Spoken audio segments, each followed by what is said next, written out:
Hello toppers, welcome back to our family.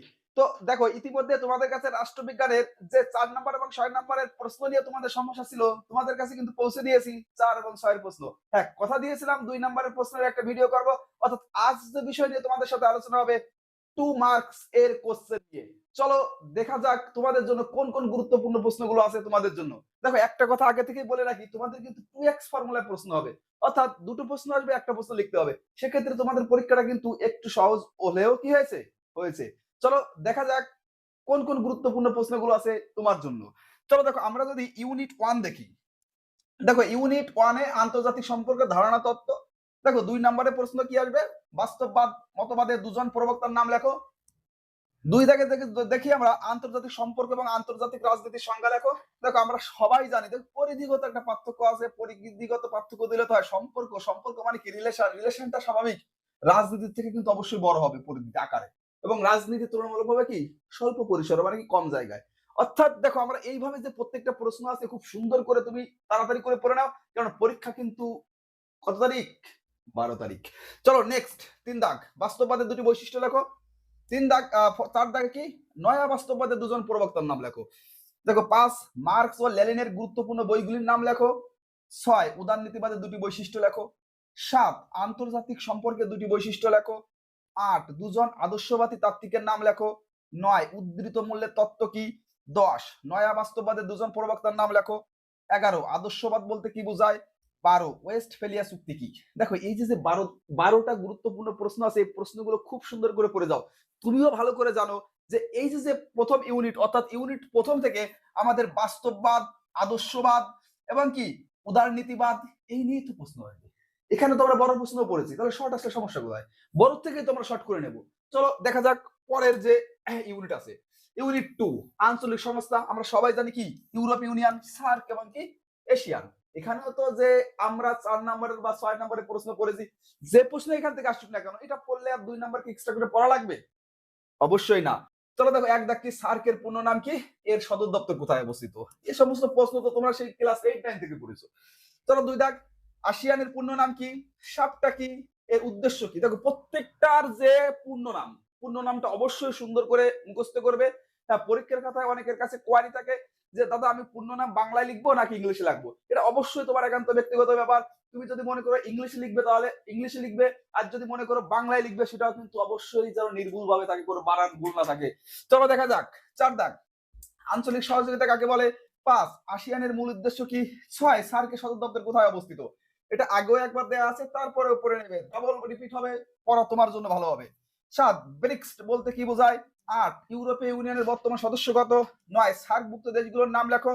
11 10 সার্কের দুটি উদ্দেশ্য লেখো এবং 11 ইউরোপীয় ইউনিয়নের দুটি উদ্দেশ্য লেখো। দেখো, আমি যদি এদিক ওদিক না তাকিয়ে শুধু এখানে তাকাই, ইউরোপীয় ইউনিয়ন, সার্ক এবং আসিয়ান এর উদ্দেশ্য এবং এর সদর দপ্তর কোথায় এবং এর দুইজন উল্লেখযোগ্য ব্যক্তিত্বের নাম লেখো, তবেই তো হয়। আমাদের মার্ক দা পয়েন্ট এই তিনটে, অর্থাৎ ইউরোপীয় ইউনিয়ন, সার্ক এবং এশিয়ান, এই তিনটে বিষয় একটু ডিটেলসটা ভালো করে ধরে যাও, অবশ্যই তুমি এখান থেকে অ্যান্সার করতে পারবে। চলো নেক্সট ইউনিট কত?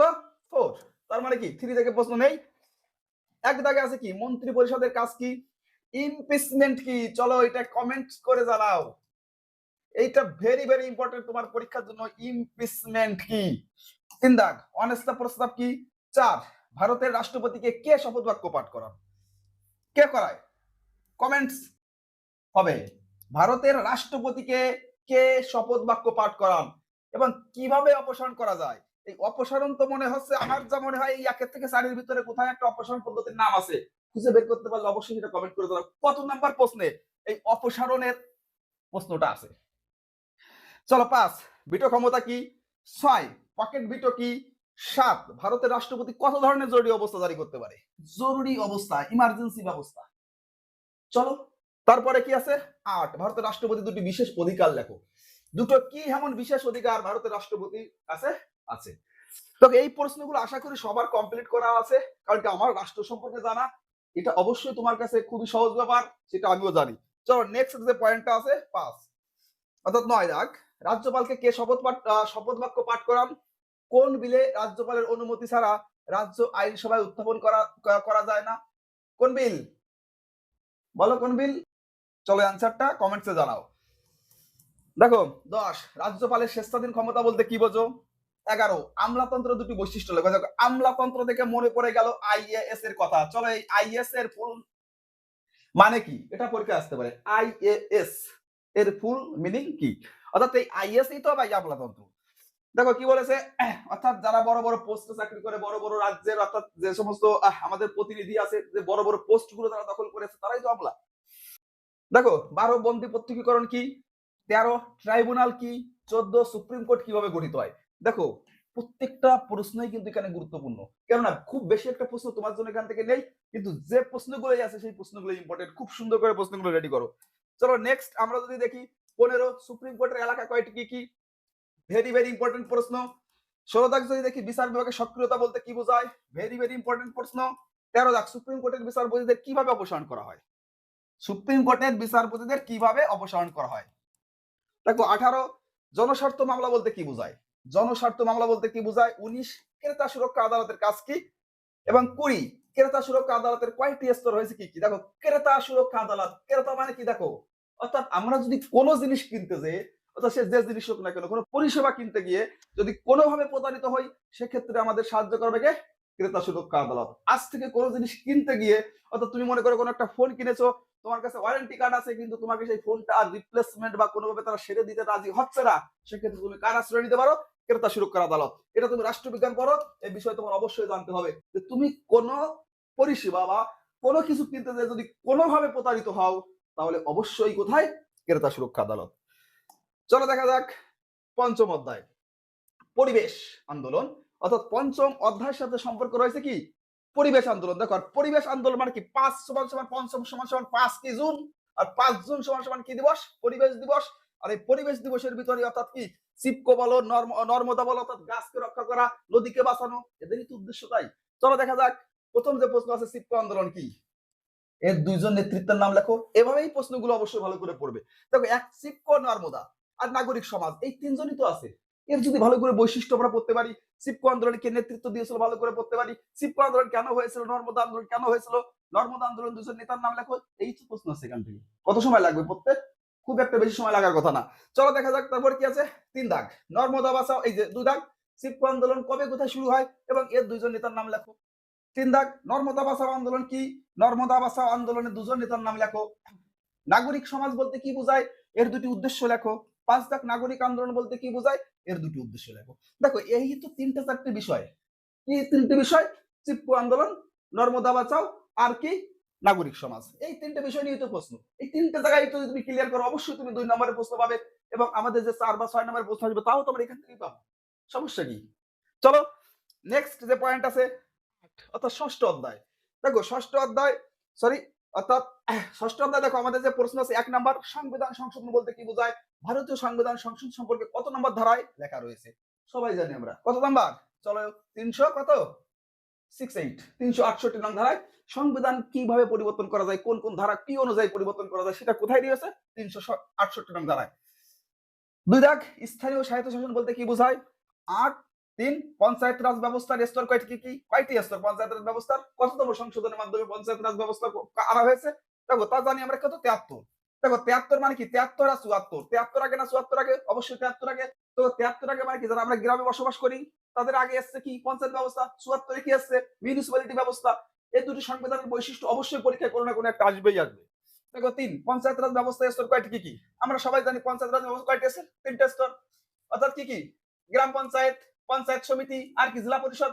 এগুলো পড়তে আমিও জানি তোমার বেশি সময় লাগবে না, তাড়াতাড়ি করে মুখস্থ করে নাও, কেননা পরীক্ষা অবশ্যই প্রশ্ন আসবে এখান থেকে। 4 এই দেখো চলে আসলো, 73তম সংবিধানের সংশোধনী কবে কার্যকর হয় এবং এটি কিসের সাথে সম্পর্কিত। আরে 73 মানে কি, পঞ্চায়েতের সাথে সম্পর্কিত। এই তো উপরেই তো আছে পঞ্চায়েত। দেখো 5 গ্রাম পঞ্চায়েতের আয় দুটি উৎস রাখো। অর্থাৎ গ্রাম পঞ্চায়েতের আয় উৎস কি, গ্রাম পঞ্চায়েত টাকা পায় কোথা থেকে, গ্রাম পঞ্চায়েত চলে কিভাবে। দেখো 6 গ্রাম পঞ্চায়েত কিভাবে গঠিত হয়, কিভাবে গঠিত হয় তুমিও ভালো করে জানো, তোমার এলাকায় যে মেম্বার আছে তারাই তো পরোক্ষভাবে কাকে ঠিক করে, গ্রাম পঞ্চায়েত প্রধানকে, সেভাবেই পঞ্চায়েত প্রধান গঠিত হয় বা গ্রাম পঞ্চায়েত গঠিত হয়। আমরা কাকে ঠিক করি, মেম্বারকে, মেম্বার কাদের বানায়, পঞ্চায়েতকে, এভাবেই তো হয়। চলো দেখো 7 পশ্চিমবঙ্গের পৌরসভাগুলির আয়ের উৎস কি, এই চাইছে পৌরসভা। পৌরসভা মানে কি, 74তম সংবিধানের মাধ্যমে কি হয়েছে, সংশোধনের মাধ্যমে কি আসছে, পৌরসভার কথাটা এসছে। দেখো 8 কতজন সংসদ নিয়ে গ্রাম পঞ্চায়েত গঠিত হয়, 9 পৌরসভায় যে কোনো দুটি কাজের উল্লেখ করো। পৌরসভা কাজ করো। দেখো কলকাতা কর্পোরেশনে কি কি কমিটি রয়েছে, কলকাতা কর্পোরেশনে কিভাবে গঠিত হয়, এবং গ্রাম পঞ্চায়েত দুটি স্বেচ্ছাধীন কাজ উল্লেখ করো। ইচ্ছা মতো করতে পারবে কি কাজ। চলো বেশি সময় লাগবে, প্রশ্ন রেডি থাকলে তারা দেখবে মুখস্থ করো, এবং এই প্রশ্নগুলো সব থেকে বেস্ট ভাবে কি করো রেডি করো। চলো নেক্সট আমরা দেখি কি লাস্ট কত 73তম সংবিধান সংশোধন এর, এখানে 73তম সংবিধান সংশোধনের কি লেখো, প্রশ্ন লেখা হয়নি তো কি লাগবে, এখানে দুটো বৈশিষ্ট্য লেখো। চলো বৈশিষ্ট্য তুমি পারবা, একটা বৈশিষ্ট্য কি, ওই যে পঞ্চায়েত তৈরি করেছিলাম মনে আছে, চলো তৈরি করে দেবা পঞ্চায়েত। দেখো গ্রাম পঞ্চায়েত আর কি। চতুর্থ আইনে দুটি বৈশিষ্ট্য লেখো, আইন লোয়া, আইনের দুটি বৈশিষ্ট্য কি, সবার জন্য সমান। দেখো অর্থাৎ কি আইন সবার জন্য সমানই তো একটা বৈশিষ্ট্য হয়ে গেল। দেখো 15 গ্রাম সভা কাকে বলে, 16 কি আছে 74তম সংবিধান সংশোধন দুটি বৈশিষ্ট্য লেখো। দেখো 73 যদি পঞ্চায়েত হয় 74 কত কি হবে পৌরসভা। দেখো 7 বড় কাকে বলে, বড় কমিটি কাকে বলে, এখানে একটু মিস্টেক আছে, বড় কমিটি কাকে বলা হবে, কিভাবে গঠিত হয় এবং এর কাজ কি, ভেরি ইম্পর্টেন্ট তোমার পরীক্ষার জন্য। তারপর আছে কি 18 থেকে 74 নং সংশোধন আইনে স্থানীয় স্বায়ত্তশাসন ব্যবস্থায় কোন পরিবর্তন হয়েছিল, এটাও তুমি জানো, এটা আগেও আমরা আলোচনা করেছি। এবং লাস্টে আছে কি ন্যায় পঞ্চায়েত কি। চলো দেখা যাচ্ছে কি এখানে আছে মোট কয়টা 19টা। এই যে আমাদের কমপ্লিট 2 নম্বরের প্রশ্ন। তোমার হেডেক ছিল বা টেনশন ছিল 2 নম্বরের প্রশ্ন নিয়ে, যে তুমি যা পড়েছো তার ভিতরে এই প্রশ্নগুলো আছে কিনা। অবশ্যই আমি আশা করি এই প্রশ্নগুলো আছে, কারণ তুমি যেখানে পড়েছো বা যে তোমাকে পড়িয়েছে অবশ্যই এই প্রশ্নগুলো তোমাকে পড়িয়েছে। আর যদি পড়ে না থাকো অবশ্যই তাড়াতাড়ি এগুলো করে নাও। এবং পরবর্তীতে ভিডিও আছে, তুমি যদি একটু উপকৃত হয়ে থাকো এটা কি করবে, বন্ধুর কাছে শেয়ার করে দাও এবং সাবস্ক্রাইব করে দাও আমাদের এই চ্যানেলটা, যাতে আরো নতুন নতুন ভিডিও তোমরা পেতে পারো। ধন্যবাদ।